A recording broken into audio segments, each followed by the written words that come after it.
మొదటి 2 పేతురు పత్రిక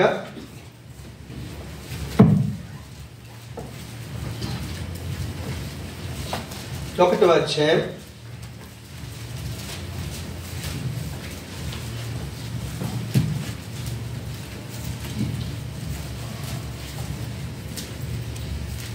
5 నుంచి చదువుతున్నాను.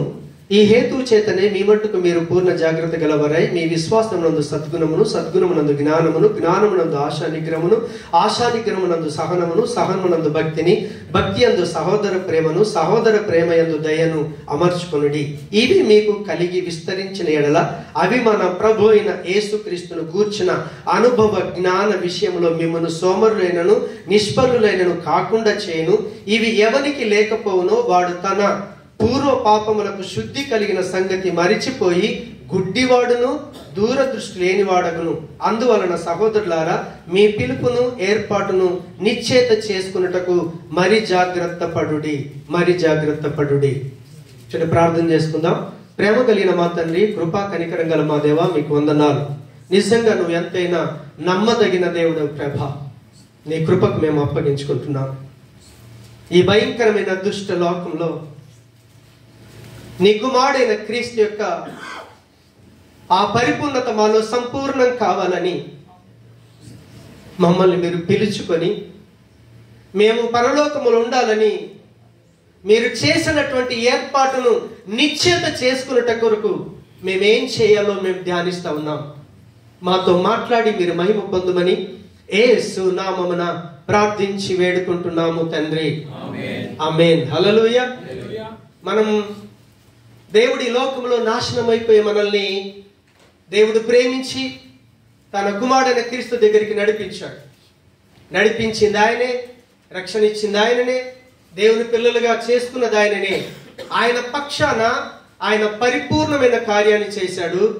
కానీ మన పక్షాన మనం ఏం చేస్తే ఆ పిలుపును, ఆ ఏర్పాటును నిశ్చేత చేసుకుంటున్నామో మనం ధ్యానించుకుంటూ వస్తా ఉన్నాం. దేవుని పిల్లలమైన మనం మొట్టమొదలు ఆయన విశ్వాసం ఉంచినప్పుడు ఆ విశ్వాసములో ఏముండాలట? విశ్వాసములో సద్గుణమును, సద్గుణమునందు జ్ఞానమును, జ్ఞానమునందు ఆశానిగ్రహమును, ఆశానిగ్రహమునందు సహనమును. ఈ 4 విషయాలు మనం ధ్యానించాం. ఇప్పుడు ఈరోజు సహనమునందు భక్తిని. దేవునికి స్తోత్రం. దేవుని పిల్లలుగా మనము శ్రమను అనుభవిస్తున్నప్పుడు సహనం కావాలి. ఆ సహనాన్ని ఎప్పుడైతే పొందుకుంటామో సహనం పొందుకున్నటువంటి మనలో భక్తి జీవితం కావాలి. దేవునికి స్తోత్రం. హల్లెలూయా. చాలా మంది శ్రమలు వచ్చినప్పుడు దేవుని నుంచి దూరం అయిపోతూ ఉంటారు. పరలోకాన్ని విడిచిపెట్టుకొని పాపముతో నిండి ఉన్న మానవులను నాశనము కాకుండా తప్పించడానికి ప్రభు ఈ లోకానికి వచ్చి 2000 సంవత్సరాలైంది. క్రీస్తు పుట్టాడని పండుగ చేసుకుంటున్నారే తప్ప క్రీస్తు ఇచ్చినటువంటి రక్షణను, దేవుడు పిలుచుకున్నటువంటి పిలుపును, ఆయన చేసిన ఏర్పాటును నిశ్చేత చేసుకోవటానికి కొరకని ఈరోజు దేవుని పిల్లలు ప్రయాసపడటం లేదు. ప్రయాసపడాలి. నీ వంతు ప్రయాసం కనుక నువ్వు చెయ్యకపోతే దేవుడిచ్చినటువంటి రక్షణను నీ చేతులను నువ్వు పోగొట్టుకొని పరలోకానికి వెళ్ళాల్సిన నువ్వు నేను నరకానికి వెళ్ళాల్సి వస్తుంది. అయితే ఎప్పుడైతే మనలో ఆ శ్రమను సహించే సహనం వస్తుందో, సహనం వచ్చిన తర్వాత 100% మన భక్తిని మనం కొనసాగించాలి. దేవుని యొక్క వాక్యం చూస్తే, ఆదిమ సంఘాన్ని మనం గమనిస్తే అపోస్తల కార్యములు 5వ అధ్యాయం 41-42 వచనాల్లో వాళ్ళు హింసించబడ్డారు, దెబ్బలు కొట్టబడ్డారు. తర్వాత వాళ్ళు చేసిన పని ఏంటో తెలుసా? ఆయన నామము కొరకు అవమానమును పాత్రులమని ఎంచబడినందున వారు సంతోషించుచు మహాసభ ఎదుట నుండి వెళ్ళిపోయి ప్రతి దినము దేవాలయములోను ఇంటింటను మానక బోధించుచు యేసే క్రీస్తుని ప్రకటించుచుండిరి. హల్లెలూయా. శ్రమలు వచ్చినా, నిందలు వచ్చినా, అవమానాలు వచ్చినా నీ భక్తి జీవితానికి ఆటంకము లేకుండా నువ్వు జాగ్రత్త పడాలి. కొన్నిసార్లు ఏం చేస్తారో తెలుసా? ఇంటి దగ్గర ఏదో జరిగిందని, ఇంటి దగ్గర ఏదో సమస్య ఉందని కూడి వస్తున్నప్పుడు పక్క బెడ్ వాళ్ళు, పక్క రూముల్లో లేకపోతే ఏదో అన్నారని, అయ్యగారు ఈరోజు చర్చికి రావట్లేదు, యేసుప్రభు ఏమని అన్నాడా, పోని సేవకుడు ఏమని అన్నాడా? అనలేదే.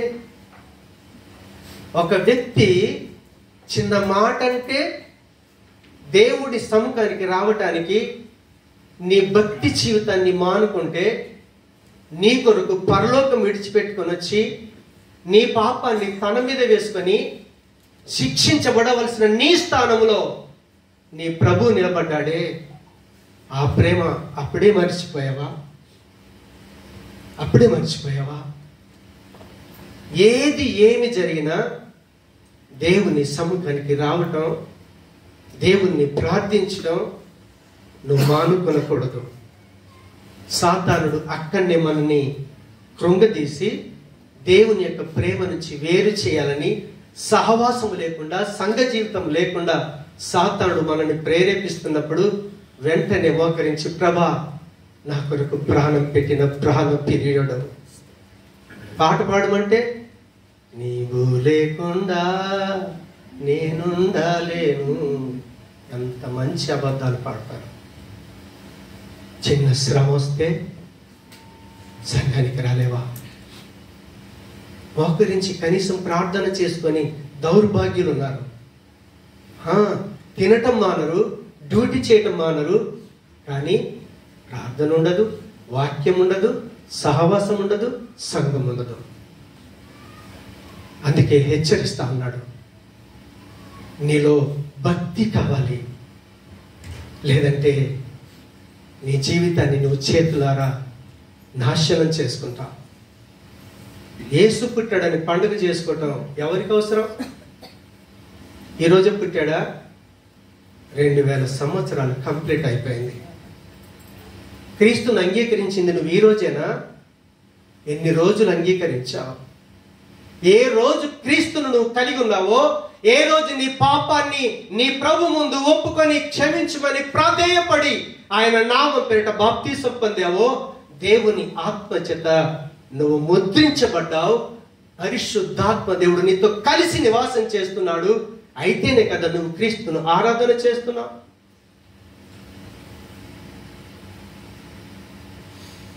మన యొక్క భక్తి జీవితాన్ని మనం కంటిన్యూ చేయాలి. అందుకే చెప్తా ఉన్నాడు, సహనమునందు భక్తిని.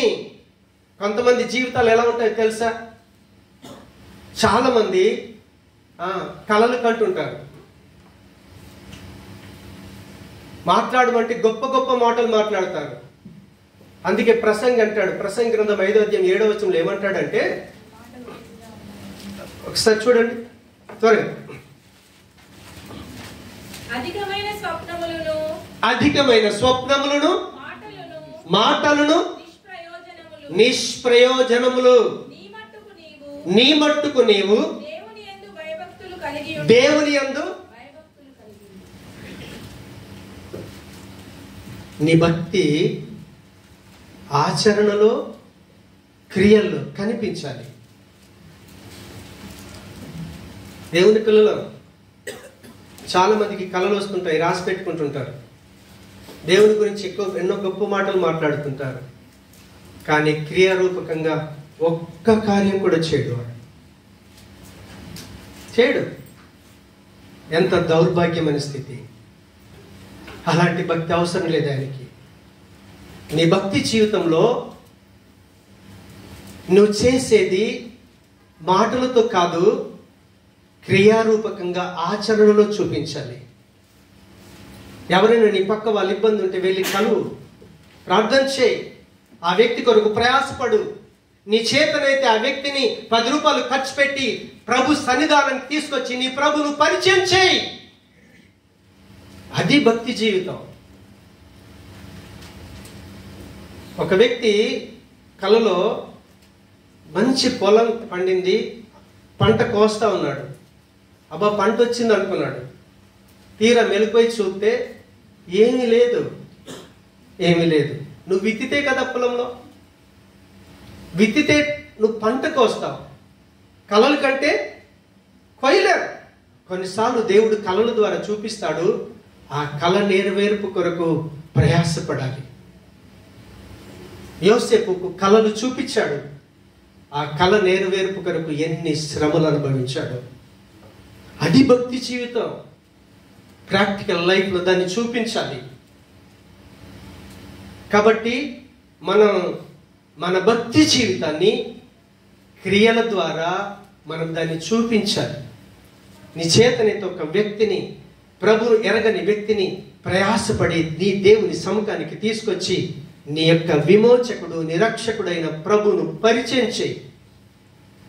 ఆ వ్యక్తి జీవితం మార్చబడుతుంది. దేవుని కుమారుడు కాగలుగుతాడు. హల్లెలూయా. ఆ రీతిగా భక్తి జీవితాన్ని కలిగి ఉంటాం. భక్తి జీవితంలో ఏముండాలన్నాడు ఆ రోజు ఒకసారి చూడండి. భక్తి యందు సహోదర ప్రేమను. చాలా మందిలో భక్తి ఉంటుంది, భక్తిలో శ్రమలు వస్తాయి.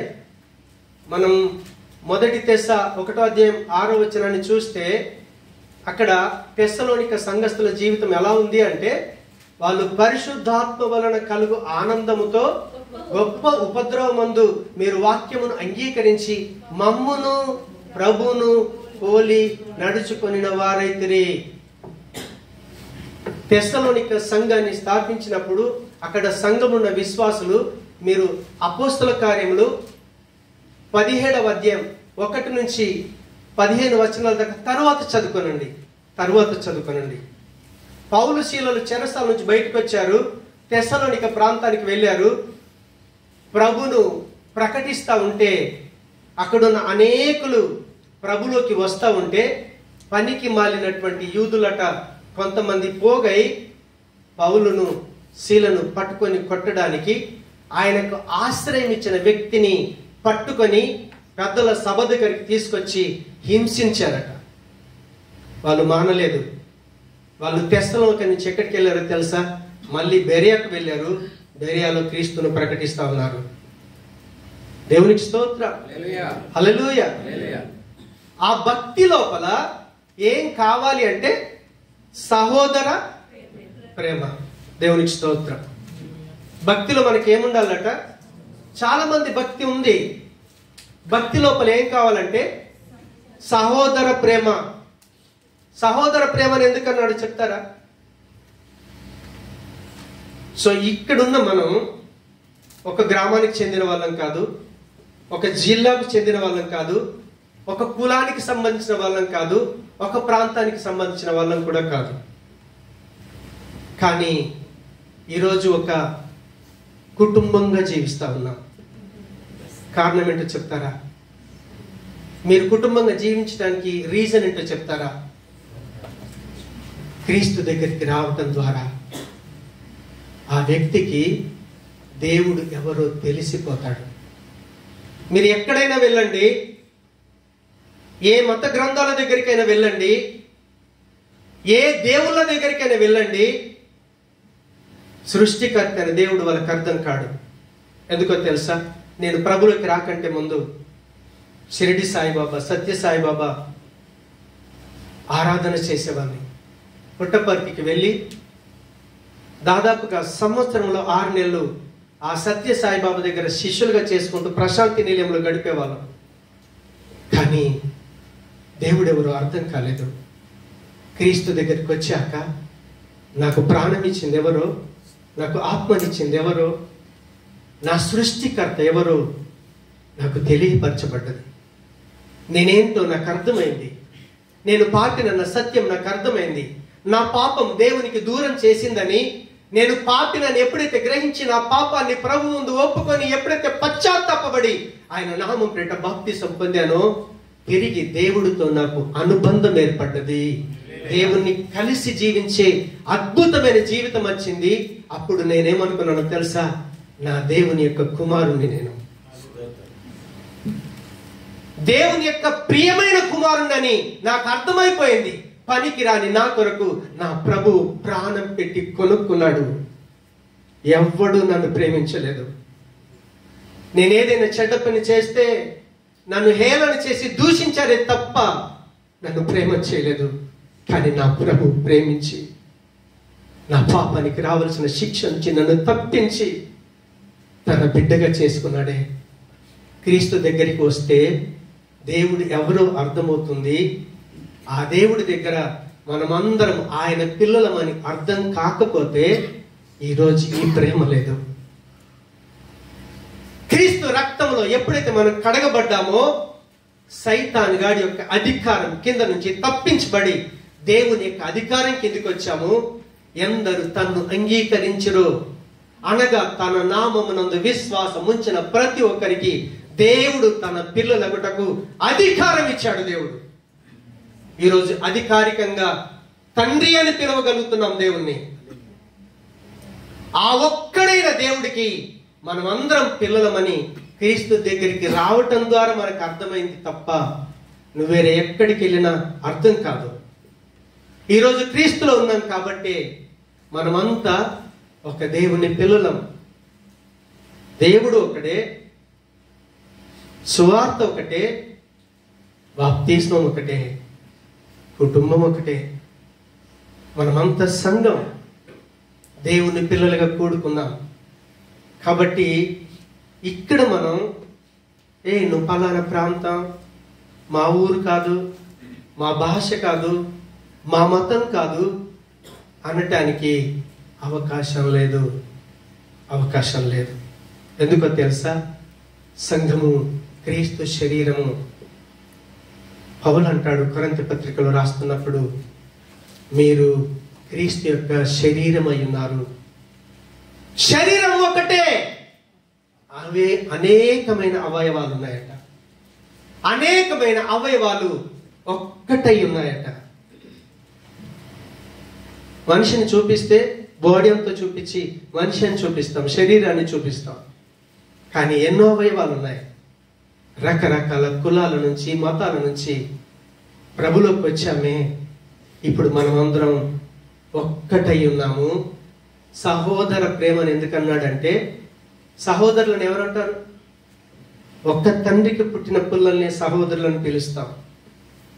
కానీ సృష్టికర్తైన దేవుని పిల్లలమని మనకు ఎప్పుడైతే అర్థమవుతుందో అప్పుడు మనం ఒకరిని ఒకరం ప్రేమించుకుంటాం. నువ్వు భక్తి కలిగి ఉన్నావు, సహోదర ప్రేమ లేకపోతే వ్యర్థుడవే. దేవునికి స్తోత్రం, హల్లెలూయా. ఈరోజు మనం కంటత వాక్యం చెప్పుకున్నామే. ఏమని చెప్పుకున్నాం ఒకసారి చెప్పండి.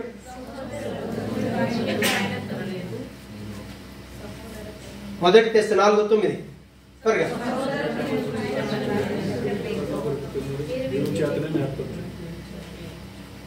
డిస్ప్లే చేయండి త్వరగా. సహోదర ప్రేమను గురించి మీకు వ్రాయనక్కర్లేదు. నిజంగా క్రైస్తవుడికి సహోదర ప్రేమను గురించి వ్రాయవలసిన పని లేదు. ఎందుకో తెలుసా? ఆ విషయాన్నట దేవుడే ఎవరు నేర్చుకున్నాడు? మీరు ఒకరినొకడు ప్రేమించుటకు దేవుని చేత నేర్పబడితిరి. సాతానుగాడు ఏం చెప్తాడో తెలుసా? ద్వేషించటం నేర్పిస్తాడు. కానీ దేవుడు ఏం చేస్తాడో తెలుసా? ప్రేమించటం నేర్పిస్తాడు. కారణం ఏంటో తెలుసా? దేవుడు అంటేనే ప్రేమ. హల్లెలూయా. సృష్టికర్త అయిన దేవుడు తండ్రి, కుమార, పరిశుద్ధాత్ముడు. వీరు ముగ్గురు వాళ్ళు ఎంత అన్యోన్యమైన ప్రేమను కలిగి ఉన్నారో. మీరు ఆదికాండం 1వ అధ్యాయం చదవండి. ఒక మానవుని తయారు చేద్దాం అనుకున్నప్పుడు వారు ముగ్గురు కలిసి ఆలోచన చేశారు. బాబోయేలు గోపురాన్ని పడగొట్టాలనుకున్నప్పుడు వాళ్ళు ముగ్గురు కలిసి ఆలోచన చేశారు.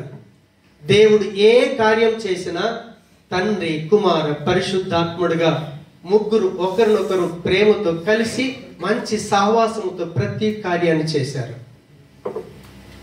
దాన్ని నేర్పించింది ఎవరో తెలుసా మనకు? దేవుడే. హల్లెలూయా. క్రీస్తు ప్రేమను ఎరిగిన వాడు ఖచ్చితంగా తన సహోదరుణ్ణి ప్రేమించకుండా ఉండలేడు. ఎందుకో తెలుసా? భయంకరమైనటువంటి తప్పులు పాపాలు చేస్తున్న మన కొరకు క్రీస్తు ప్రాణం పెట్టి ప్రేమించాడే. ఆ ప్రేమను నువ్వు రుచి చూస్తే నీ సంఘములో నీ సహోదరుణ్ణి నువ్వు ప్రేమించకుండా ఉండలేవు. దేవునికి స్తోత్రం. ప్రేమించమని నీకు సపరేట్ చెప్పాల్సిన పని లేనే లేదు. నిజమైన క్రైస్తవుడికి, నిజమైన భక్తి కలిగిన వ్యక్తికి నీ తోటి సహోదరుని, నీ తోటి సహోదరురాల్ని ప్రేమించమని చెప్పవలసిన పని లేనే లేదు. కానీ దుస్థితి ఏంటో తెలుసా? ఈరోజు చెప్పవలసి వస్తుంది. కారణం ఏంటో తెలుసా? వారికి రక్షణ అనుభవం ఉంటే చెప్పవలసిన పని లేదు. దురాత్మ కింద నడిపించబడితే, సాతాను కింద నడిపించబడితే వాళ్ళని హెచ్చరించి దేవుని ప్రేమను వారికి ప్రకటించవలసిన బాధ్యత సంఘ పెద్దల మీద, కాపరి మీద, బాధ్యులైన ప్రతి ఒక్కరి మీద ఉంది. అందుకే పౌలు అంటాడు, రోమపత్రిక 12:10 అంటాడు, మీరు సహోదర ప్రేమను కలిగి ఉండండి. ఆ ప్రేమలోనట అనురాగము. హల్లెలూయా. అనురాగం అంటే ఏంటో తెలుసా? కొంతమంది వలకబోస్తారు. అమ్మో ఎంత ప్రేమనో. ఆ ప్రేమను చూసి నిజం అనుకొని మోసపోతాం. దయచేసి యాక్షన్ చేయకండి. ఒకవేళ ప్రేమ కనుక మధ్యలో లేకపోతే మోకరించి ప్రభువును అడగండి. ప్రభా, ప్రేమించే మనసు నాకు కావాలి. పరిశుద్ధాత్మ దేవుని ప్రేమను మన హృదయాల్లో నింపుతాడట. రోమపత్రిక 5 మీరు తర్వాత చదువుకోనండి. ఎప్పుడైతే ఒక వ్యక్తి దేవుని స్తుతిస్తుంటాడో, ఆరాధన చేస్తుంటాడో, మన మధ్య నివాసం చేసే, మన మధ్య సంచరించే, మనతో కలిసి ఉన్న పరిశుద్ధాత్మ దేవుడట దేవుని యొక్క ప్రేమను మన హృదయాల్లో నింపుతాడట. ఆ ప్రేమ కొరకు అడగాలి మనం. దేవునికి స్తోత్రం. హల్లెలూయా. అందుకే పౌలు అంటాడు హెబ్రీ పత్రిక రాసేటప్పుడు, హెబ్రీ 13:1 అంటాడు, మీలోనట సహోదర ప్రేమను నిలవరంగా ఉండనీడంటే దాన్ని చూపటం మానటానికి వీల్లేదు. నీలో నుంచి ప్రేమ చూపకుండా ఉండని దినమంటూ ఉండకూడదు, ఉండని క్షణమంటూ ఉండకూడదు. అలా నువ్వు ప్రయత్నం చెయ్యకపోతే నీ ఆధ్యాత్మిక జీవితంలో ఓడిపోతావు. దాని కొరకు నీ వంతు ప్రయాసం ఖచ్చితంగా నువ్వు చేయవలసిందే. దిక్కుమాలిని అన్ని అడుగుతాం, కానీ అడగవలసింది అడగమే. విచారకరమైన విషయం. మీరు దేవుణ్ణి ఏది అడగకుండా మీ కొరకు ప్రాణం పెట్టినటువంటి దేవుడు ఖచ్చితంగా మీ అవసరతలను తీరుస్తాడు. యేసు ప్రభుల వారు మత్తయి సువార్త 6:8 స్పష్టంగా చెప్పాడు. ఆయన పరలోక ప్రార్థన చేయటానికి ముందు, నేర్పించడానికి ముందు, మీరు దేవుని పిల్లలయ్యా, మీరు అడగకంటే ముందే మీ దేవుడికి మీ అక్కరలు లేవో తెలుసు. అడగవలసిన పని లేదు. అడగవలసిన ప్రేమను మీరు అడగండి. దేవునికి స్తోత్రం. హల్లెలూయా. దయచేసి ఎవ్వరిలో కూడా కపటమైన ప్రేమ ఉండకూడదు. మనుషుల్లో కపటమైన ప్రేమ ఉండటం సహజం. ఎందుకో తెలుసా? నేను చెడిపోయిన జీవితంతోనే నా కొడుకును కన్నాను అనుకోండి, నా చెడిపోయిన తనలోకి వస్తుంది. ఆటోమేటిక్గా వస్తుందా రాదా?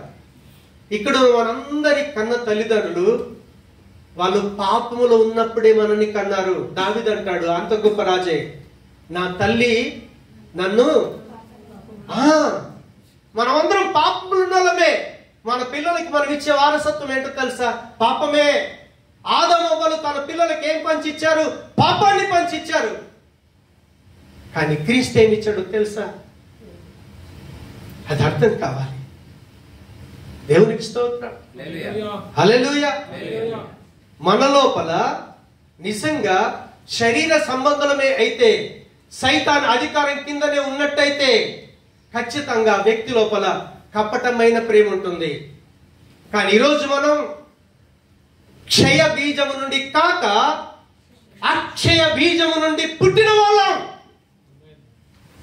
మొదటి పేతురు పత్రిక 1:22 దేవుని యొక్క వాక్యం స్పష్టంగా చెప్తా ఉంది. మీరు క్షయ బీజము నుండి కాక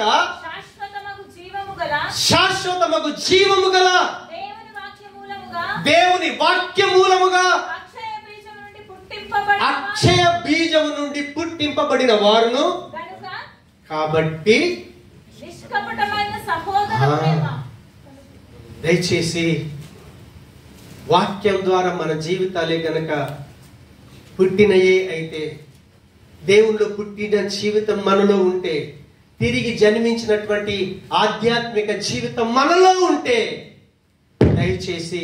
దయచేసి ఎవ్వరు కూడా కపటమైన ప్రేమను మీలో ఉంచుకోకూడదు.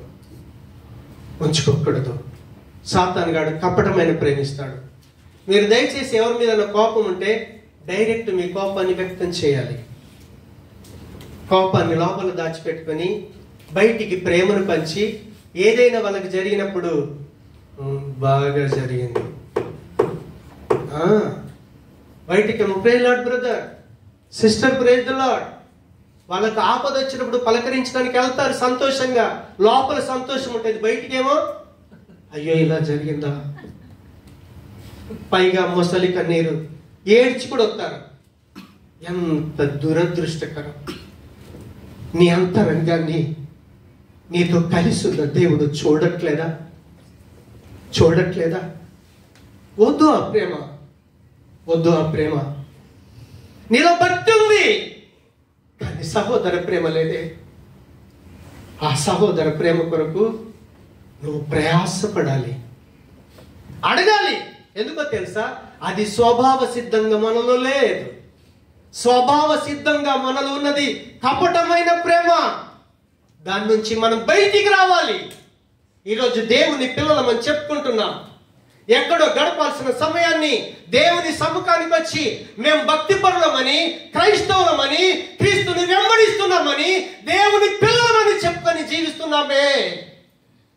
ఆ కపటమైన ప్రేమ నుంచి బయటికి రావటానికి మన ప్రయాసమే లేకపోతే ఈరోజు నీ జీవితంలో క్రిస్మస్ లేదు, క్రీస్తుని ఆరాధించలేవు.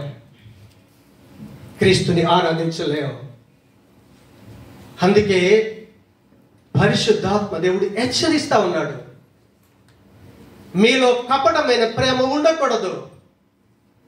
23వ వచనం ఆఖరిది చదువుదాం ఒకసారి. మీరు సత్యమునకు విధేయులవుట చేత మీరు నిజంగా వాక్యానికి గనుక మీ జీవితాన్ని అప్పగించుకుంటే ఆ వ్యక్తిలో ఎలాంటి జీవితం వస్తుందో తెలుసా? పవిత్రమైన జీవితం వస్తుంది. పరిశుద్ధత, పవిత్రత ఉన్న దగ్గర కపటం ఉంటుందా? మీరు ఆలోచన చేయండి. అందుకే చెప్తున్నాడు అక్కడ, మీరు దేనికట? మీరు సత్యమునకు విధేయులవుట చేత. వాక్యానికి మీరు విధేయత ఎప్పుడైతే చూపిస్తారో, వాక్యానికి దయచేసి ఎవరైనా సరే నాతో సహా వాక్యానికి అవిధేయత చూపించావా, నీలో పవిత్రత రాదు, నీలో కపటమైన ప్రేమనే నిలిచి ఉంటుంది. సేవకుడు హెచ్చరిస్తున్నప్పుడు దయచేసి లోబడండి. మీ క్షేమం కొరకు ఇది సరికాదని ఏదైనా మాట హెచ్చరించినప్పుడు మీరు లోబడండి. తిరగబడితే నాశనమే. కపటం నేను ఎక్కడికి తీసుకెళ్తుందో తెలుసా? నాశనానికి తీసుకుని వెళ్ళుద్ది. పరిశుద్ధత, పవిత్రత నిన్ను పవిత్రుడైన ప్రభు దగ్గరికి, పరలోకానికి తీసుకుని వెళ్ళొద్ది. అందుకే అక్కడ అంటున్నాడు, మీరు సత్యమునకు విధేయులవుట చేత మీ మనస్సులను పవిత్రపరుచుకొనిన. హల్లెలూయా. క్రీస్తు రక్తం బయట నీళ్ళలో మునిగితే, గంగలోకి మునిగితే పవిత్రులు కాలేమో. హల్లెలూయా. చాలా మంది ప్రజలు తెలియక పుష్కరాలని ఆయా స్థలాలకు వెళ్ళి స్నానాలు చేస్తుంటారు. కానీ నువ్వు క్రీస్తు దగ్గరికి వస్తే, వాక్కైన దేవుడికి నువ్వు అప్పగించుకుంటే, విధేయత చూపిస్తే, క్రీస్తు యొక్క రక్తం మన మనస్సును కూడా కడిగి వేస్తుంది. మీ మనస్సాక్షిని సైతము శుద్ధీకరించుటకు క్రీస్తు రక్తానికి శక్తి ఉంది. ఎప్పుడైతే వాక్యానికి విధేయత చూపిస్తారో అప్పుడు మీరు కడగబడతారట. మీ మనస్సులు కడగబడితే మనసులో కపటం ఉంటుందా? ఉండదు. ఉండమన్నా ఉండదు. అదే హల్లెలూయా. అక్కడ అంటున్నాడు, మీ మనసులను పవిత్ర పరుచుకొనిన వారయ్యుండి ఒకనినొకడు హృదయపూర్వకముగా. ఇక్కడి నుంచి ప్రేమతో, అంతరంగం నుంచి ప్రేమ కావాలి. మనుషుల్లో ఇక్కడి నుంచి చూపించే ప్రేమ ఉంటుంది. కానీ నువ్వు దేవుని కుమారుడివైతే, వాక్యానికి విధేయత చూపిస్తే, క్రీస్తు రక్తములో మన జీవితాలు కడగబడితే అది పవిత్రం చేయబడుతుంది. హృదయములో ఉన్నదే నోరు మాట్లాడుతుంది అప్పుడు. అందుకే అక్కడ అంటున్నాడు, ఒకనినొకడు హృదయపూర్వకముగాను మిక్కటముగాను ప్రేమించండి. దేవునికి స్తోత్రం. మీ భక్తి లోపల సహోదర ప్రేమ, హల్లెలూయా. సహనములో భక్తి కావాలి, భక్తిలో సహోదర ప్రేమ కావాలి. 7వది అంటాడు, సహోదర ప్రేమలో ఏం కావాలట? దయ కావాలి. దయ అన్న దగ్గర ఫుట్నోట్స్ లో ఏమిచ్చాడు? ప్రేమ. అదే ప్రేమను తెలుసా? ఆల్రెడీ సహోదర ప్రేమ గురించి మాట్లాడాడు. ఆ ప్రేమ ఏ ప్రేమను తెలుసా?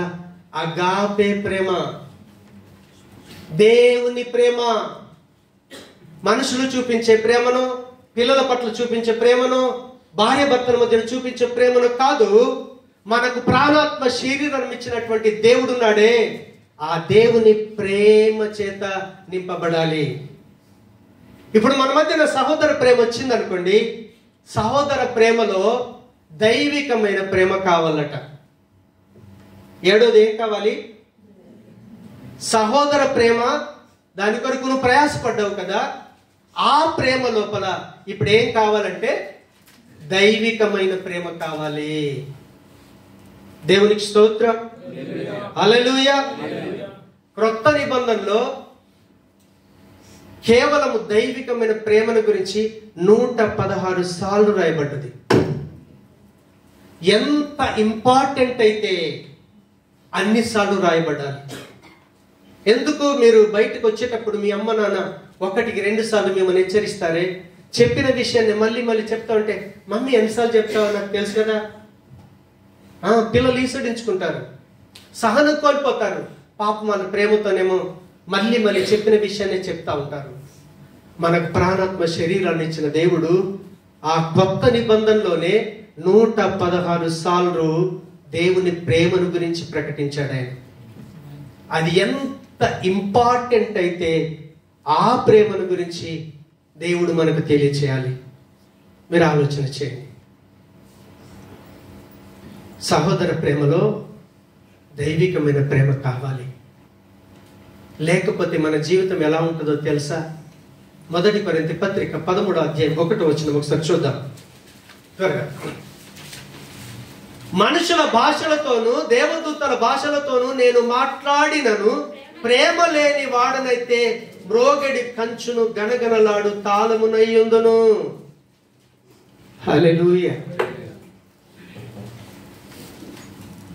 దైవికమైన ప్రేమ కావాలి. సహోదర ప్రేమలో ఏం కావాలి? దైవికమైన ప్రేమనే. లేకపోతే మన బ్రతికేలా ఉంటుంది అంటున్నాడు ఆయన.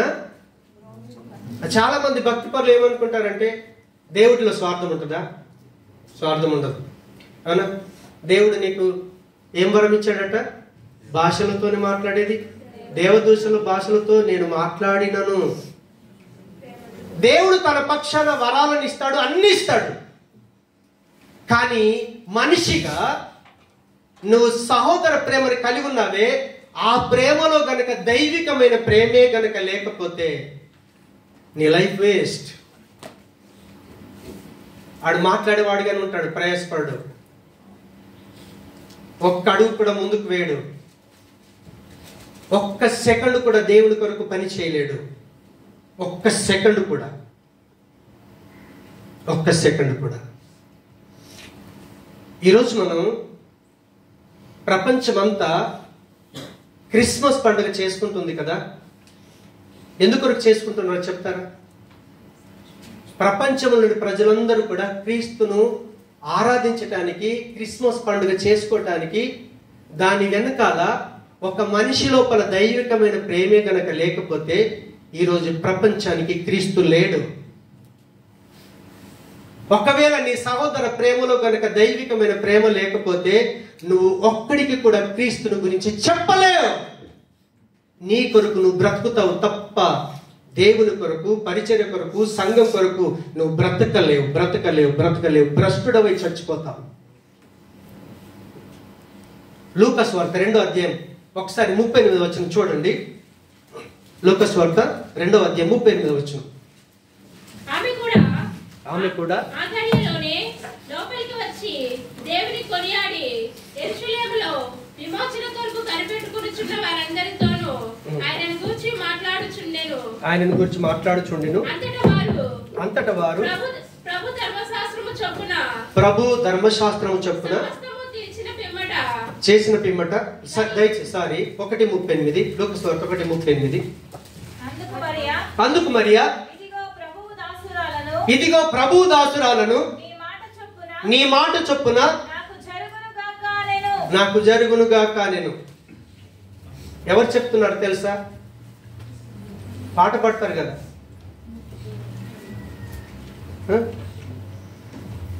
కన్యక గర్భంలో యేసయ్య ఆ మరియ గురించి చెప్తున్నాడు. ఆ మరియ ఏమన్నదట? అందుకు మరియా ఇదిగో ప్రభువు దాసురాలను నీ మాట చొప్పున నాకు జరుగునుగా. ఏ మాట చొప్పున? హల్లెలూయా. ఇప్పుడు 1వ అధ్యాయం హల్లెలూయా 30-31 వచనం చూద్దాం. ఈ శుభవచనం ఏమిటో అని ఆలోచించుకొనుచుండగా దూత మరియా భయపడకుము, దేవుని వలన నువ్వు కృప పొందితివి. ఇదిగో నీవు గర్భము ధరించి కుమారుని కని ఆయనకు యేసు అని పేరు పెట్టుదువు. ఆయన గొప్పవాడై సర్వోన్నతుని కుమారుడనబడును. దేవునికి స్తోత్రం. ఇప్పుడు బాగా ఆలోచన చేయాలి. దేవుడు అన్నాడు, అమ్మా పరిశుద్ధాత్మ ద్వారా నువ్వు గర్భాన్ని దాలుస్తావు, కుమారుని కనబోతున్నావు. కాబట్టి పుట్టబోయే కుమారుడు ఆయన సర్వోన్నతుని కుమారుడు అనబడతాడు అని చెప్పినప్పుడు మరియా నువ్వే మాట అయితే సెలవిచ్చావో అది జరగాలి. అది జరగాలంటే ఏం కావాలి? ఇప్పుడు పెళ్లి కాకుండా, భర్తతో సంబంధం లేకుండా ఆమె గర్భం దాల్చడానికి దేవునికి తన శరీరాన్ని కనుక ఇవ్వకపోతే, ఇప్పుడు ఆమె శరీరాన్ని దేవుని కొరకు ఇవ్వటం సులభమా కష్టమా? చెప్పాలి, మీరు ఆలోచన చేయండి. మరియా దేవుని యొక్క ఆ సృష్టికర్తను తన గర్భంలో ధరించడానికి ఆ బాడీని దేవుడికి ఇవ్వటం ఈజీ, సులభమా కష్టమా? ఏం కష్టం? ఆమెకు వచ్చిన కష్టం ఏంటి? తన ఫ్రెండ్ సర్కిల్లో ఎంతమంది అవమానించవచ్చు. ఏమీ భర్తతో సంబంధం లేదు, వ్యభిచారం చేసావా, ఇంటోళ్ళు ఉంచుకుంటారా, సమాజంలో తన పరువు ఏంటి, తన భవిష్యత్ ఏంటి, అన్నిటికి మించి ఒకవేళ వ్యభిచారం చేసిందని తెలిస్తే యూదులు రాళ్లతో కొట్టి చంపేస్తారే, చావటానికైనా సిద్ధపడింది. తన శరీరాన్ని దేవునికి సమర్పించుకోవటానికి చస్తే చస్తాను, అవమానమైనా భరిస్తాను, కానీ నా సృష్టికర్తను ప్రపంచానికి ఇవ్వటం కొరకు నా శరీరాన్ని అప్పగించుకుంటానని ఎప్పుడైతే తను ఇచ్చేసుకుందో క్రీస్తు లోకానికి రాగలిగాడు. అందులో ఎందుకొరకు ఆ నిర్ణయం తీసుకుందో తెలుసా? ఆమెలో దైవిక ప్రేమ ఉంది. దేవుని ప్రేమే గనక ఒక వ్యక్తిలో లేకపోతే త్యాగం చేయలేడు, సమర్పణతో బ్రతకలేడు. దేవుని గురించి ఆలోచన చేయలేడు, దేవుని పని చేయలేడు, దేవుని కొరకు నిలబడలేడు, దేవుని కొరకు పనికి రాడు. ఇప్పుడు మీ లోపల, నా లోపల దైవికమైన ప్రేమ, దేవుని యొక్క ప్రేమే గనక మనం లేకపోతే రేపు మీరు పరలోకంలో అడుగు పెడతారా? ఆలోచన చేయండి. వచ్చాం, పాట పాడాం, చక్కగా ఆరాధన చేసుకున్నాం, ఓహో అయ్యగారు మంచి వాక్యం చెప్పాడని చప్పట్లు కొట్టాం, వెళ్ళిపోయాం. అయిపోయిందా? చెప్పాలి, మీరు చెప్పాలి. మీరు సహోదర ప్రేమ ఉంది కదా, దైవికమైన ప్రేమ ఉంటే నువ్వు సువార్త చేయగలుగుతావు, దేవుని కొరకు నిలబడగలుగుతావు, దేవుని గురించి ఆలోచన చేయగలుగుతావు, దేవుని కొరకు నీ శరీరాన్ని సైతం ఇవ్వగలుగుతావు. దేవుడు నీకు ఏదైతే ఇచ్చిండో దాన్ని దేవుని కొరకు త్యాగపూరితంగా, ఇష్టపూర్వకంగా, సమర్పణగా నీ దేవునికి ఇవ్వగలుగుతావు. లేదంటే నువ్వు ఇవ్వలేవు. నీ కొరకు నువ్వు బ్రతుకుతావు తప్ప దేవుని కొరకు బ్రతకలేవు. ఆ బ్రతుకు ఎంత భ్రష్టమైందో. భక్తి పరులమని చెప్పుకుంటున్నాం, దేవుని పిల్లలమని చెప్పుకుంటున్నాం, రేపు ప్రభు వచ్చి మనల్ని తీసుకొని వెళ్తాడన్న నిరీక్షణతో బ్రతుకుతున్నాం. ఆ రోజు నీ నిరీక్షణ నిన్ను సిగ్గుపరుస్తుంది. అందుకే దేవుడు హెచ్చరిస్తున్నాడు. దేవుని యొక్క ఆ స్వారూప్యం మనలో పరిపూర్ణం కావాలని ప్రభువు లోకములో నశించిపోతున్న మనల్ని యేసు ప్రభు దగ్గరికి పిలిచాడు. పిలిచిన దేవుడు మనల్ని ఏర్పాటు చేసుకొని ఆయన మాటలు మన హృదయంలో ఫలించాలని, మన హృదయాలను తెరిచి దేవుని మాటకు లోబడే జీవితాన్ని, మారు మనసునిచ్చి, రక్షణనిచ్చి దేవుడు తన కుటుంబంలో చేర్చుకొని, దేవుడు తన ఆత్మ చేత ముద్రించి ఆ ఆత్మను మన జీవితంలో సాక్షిగా పెట్టి మనకు పరలోకంలో స్వాస్థ్యం ఉందని స్థిరపరిచి ఆ స్థిరమైనటువంటి పరలోకాన్ని అనుభవించాలని దేవుడు నిన్ను పిలుచుకున్నాడే. ఆ పిలుపును, ఏర్పాటును నువ్వు నిశ్చయత చేసుకున్నాలంటే నీలో విశ్వాసం ఉండాలి, విశ్వాసములో సద్గుణం ఉండాలి, సద్గుణములో జ్ఞానం ఉండాలి, జ్ఞానములో ఆశా నిగ్రహం ఉండాలి, ఆశా నిగ్రహంలో సహనం ఉండాలి, సహనములో భక్తి ఉండాలి, భక్తిలో సహోదర ప్రేమ, సహోదర ప్రేమలో దైవిక ప్రేమ లేకపోతే నువ్వు భ్రష్టుడవైపోతావు. ఇది మనం చేయాల్సిన పని, దేవుడు చేయాల్సిన పని. సిలువలో పరిపూర్ణంగా చేశాడు, ఏ లోపం లేకుండా చేశాడు. కానీ చేయవలసిన ప్రయత్నం మనం చేయకపోతే మనం ఓడిపోతాం. అందుకే ఇక్కడ అంటున్నాడు, పేతురు పత్రిక 2వ అధ్యాయం ఒక మాట చూద్దాం, 8వ వచనం. ఇవి మీకు కలిగి విస్తరించిన ఎడల అవి మన ప్రభు అయిన యేసుక్రీస్తును గూర్చిన అనుభవ జ్ఞాన విషయంలో మిమ్మల్ని సోమరులైనను నిష్ఫలులైనను కాకుండా చేయను. దేవుని కొరకు జీవించే జీవితంలో సోమరులుగా ఉండలేము. ఎవడో పిలిస్తే రాలేము, పరిగెత్తుకొని దేవుని సముఖానికి వస్తాం. ఎవడో చెప్పితే సువార్త చేయలేం, హృదయాంతరంగం నుంచి సువార్త చేస్తాం. ఎవడో చెప్పితే ప్రార్థన చేయలేం, హృదయపూర్వకంగా ప్రార్థన చేస్తాం. ఎవరో హెచ్చరిస్తే వాక్యాన్ని చదవలేం, ఇష్టపూర్వకంగా వాక్యాన్ని చదువుతాం. దేవునికి ఇవ్వాల్సిన సమయాన్ని ఇవ్వగలుగుతాం, దేవుని కొరకు ప్రయాసపడగలుగుతాం, దేవుని కొరకు బ్రతకగలుగుతాం. లేదంటే బ్రతకలేం. అందుకే ఆయన అంటున్నాడు, ఇది ఎవనికి లేకపోవునో వాడు తన పూర్వ పాపములకు శుద్ధి కలిగిన సంగతి మరిచిపోయి, తల్లి గర్భంలో నుంచి పుట్టి పెరిగి క్రీస్తుని అంగీకరించేదాకా ఎన్ని పాపాలు చేశావో ఆ పాపాలన్నీ క్రీస్తు కడిగాడన్న సంగతిని మరిచిపోతావు, గుడ్డోడిలాగా జీవిస్తావు అంటున్నాడు. మరిచిపోయి దూరదృష్టి లేని వాడకును. అందువలన సహోదరులారా, మీ పిలుపును ఏర్పాటును నిశ్చయం చేసుకున్నటకు మరి జాగ్రత్త పడుడి, లేదంటే నిత్య రాజ్యములు మనం అడుగు పెట్టలేము. ఒకరిద్దాం, ప్రార్థన చేసుకుందాం.